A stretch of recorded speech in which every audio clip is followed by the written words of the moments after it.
Hello అండి, welcome to Parvati's kitchen, PK foods. Parvati's kitchen మన ఇంటి వంటకి స్వాగతం. ఈ రోజు మన పార్వతీస్ కిచెన్ లో మరమరాలతో ఒక స్నాక్ ఐటమ్ అనేది తయారు చేసి చూపించబోతున్నానండి. ఈ రెసిపీ చాలా తొందరగా అయిపోద్ది, చాలా రుచిగా కూడా ఉంటుందన్నమాట.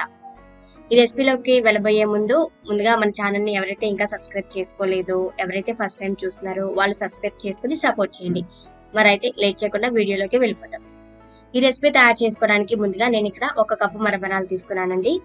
ఈ మరమరాలు మనం ఎన్నైతే తీసుకున్నామో అన్ని మునిగేటట్లుగా వాటర్ అనేవి వేసుకోవాలి. వాటర్ వేసిన తర్వాత నానబెట్టాల్సిన అవసరం లేదండి. మనం కూరగాయలు అవి ఎలాగ వాష్ చేసుకుంటామో జస్ట్ అలాగా మరమరాలు మునిగేంత వరకు వాటర్ అనేవి వేసుకుని మరమరాలని వాష్ చేసేసి పిండేసి వేరొక బౌల్లోకి తీసుకోవాలి. మనం వేసిన మరమరాలు అన్ని బాగా నీళ్ళల్లో మునిగిపోవాలండి. మునిగిపోయిన తర్వాత నానబెట్టకుండా వెంటనే పిండేసేసుకుని వేరొక బౌల్లోకి తీసేసుకుని ఆ బౌల్ని పక్కన పెట్టుకోవాలి. జస్ట్ ఇలా వాష్ చేయడం వల్ల మరమరాలు అనేవి మనకి సాఫ్ట్గా తయారవుతాయి, మరి మ్యాష్ అయిపోకుండా ఉంటాయన్నమాట. ఈ విధంగా నేను ఇక్కడ 1 కప్పు తీసుకున్నాను.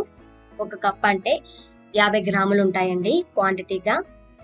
ఇలా రెడీ చేసుకున్న మరమరాల్ని ఒక బౌల్లో తీసుకుని పక్కన పెట్టుకోవాలి. నెక్స్ట్ వచ్చేసి వేరొక పెద్ద బౌల్ పెట్టుకుని థిక్నెస్ ఎక్కువగా ఉండేటట్లుగా చూసుకుని మందపాటి బౌల్ పెట్టుకుని ఆ బౌల్లో ఒక 2 టేబుల్ స్పూన్లు ఆయిల్ అనేది వేసుకోవాలి. ఆయిల్ కొంచెం వేడైన తర్వాత తాలింపు అనేది పెట్టుకోవాలి. తాలింపు కోసం నేను ఇక్కడ పచ్చిశనగపప్పు, మినపప్పు, ఆవాలు, జీలకర్ర ఇవి 4 వేసేసి కొంచెం దోరగా ఫ్రై చేసుకోవాలి. ఈ పప్పులు ఫ్రై అవ్వాలండి బాగా. అలాగే ఆవాలు, జీలకర్ర చిటపట్లాడేంత వరకు ఒక 30 సెకండ్లు ఫ్రై చేసుకోవాలి. ఇవి కొంచెం ఫ్రై అయిన తర్వాత కరివేపాకు అనేది వేసుకోవాలి. కరివేపాకును కూడా ఒక 5 సెకండ్స్ ఫ్రై చేసుకోవాలి. పోపు చక్కగా వేగిన తర్వాత తరిగిన ఉల్లిపాయ 1 మీడియం సైజుని ఈ విధంగా చిన్న ముక్కలుగా కట్ చేసుకుని యాడ్ చేసుకోవాలి. అలాగే ఒక పచ్చిమిర్చి ఇలా చిన్న చిన్న ముక్కలుగా కట్ చేసుకుని యాడ్ చేసుకోవాలి. ఉల్లిపాయ కొంచెం లైట్ గా కలర్ అనేది చేంజ్ అయ్యేంత వరకు ఫ్రై చేసుకోవాలి. మనకి ఉల్లిపాయ కొంచెం మగ్గిన తర్వాత మీడియం సైజు టమాటాని ఇలా చిన్న ముక్కలుగా కట్ చేసుకుని ఆ టమాటాని కూడా యాడ్ చేసుకోవాలి.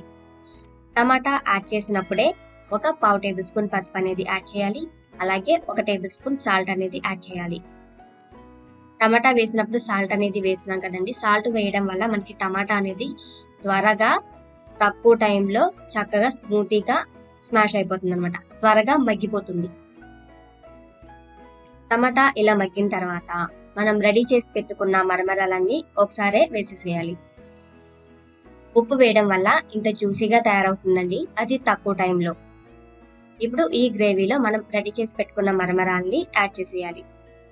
మరమరాలన్నీ యాడ్ చేసేసి ఒకసారి మనం వేసిన మరమరాలు ఇంకా రెడీ చేసుకున్న ఉల్లిపాయ, టమాటా మిశ్రమాన్ని బాగా కలుపుకోవాలి. మొత్తం అంతా కలిసేటట్లుగా ఇలా మొత్తం ఒకసారి కలిపేసిన తర్వాత స్టవ్ ఆఫ్ చేసేసుకుని ఒక అరబద్ద నిమ్మకాయ చెక్క అనేది పిండాలి. స్టవ్ ఆఫ్ చేసిన తర్వాత మాత్రమే లెమన్ జ్యూస్ అనేది పిండాలండి. స్టవ్ ఆన్ లో ఉన్నప్పుడు లెమన్ జ్యూస్ పిండినట్లయితే చేదు అనేది వస్తుందన్నమాట. సో స్టవ్ ఆఫ్ చేసిన తర్వాత మాత్రమే లెమన్ జ్యూస్ అనేది పిండుకోవాలండి. లెమన్ జ్యూస్ పిండిన తర్వాత ఒకసారి బాగా మిక్స్ చేసుకోవాలి. అంతేనండి, ఎంతో ఈజీగా తయారు చేసేసుకోవచ్చు, చాలా టేస్టీగా ఉంటుంది. మీరు కూడా ట్రై చేయండి. మీరు కూడా ట్రై చేసి మీకు ఎలా కుదిరిందో మీ కమెంట్స్ ని నా కమెంట్ సెక్షన్ లో తప్పకుండా కమెంట్ చేయండి. అలాగే ఈ రెసిపీ నచ్చినట్లయితే ఒక లైక్ చేయండి. మీ ఫ్రెండ్స్ అండ్ ఫ్యామిలీ మెంబర్స్ కి తప్పకుండా షేర్ చేయండి. ఇంకా ఇలాంటి ఈజీ అండ్ క్విక్ రెసిపీస్ కోసం పార్వతీస్ కిచెన్ ఛానల్ మన ఇంటి వంటని సబ్స్క్రైబ్ చేసుకోండి. Thank you.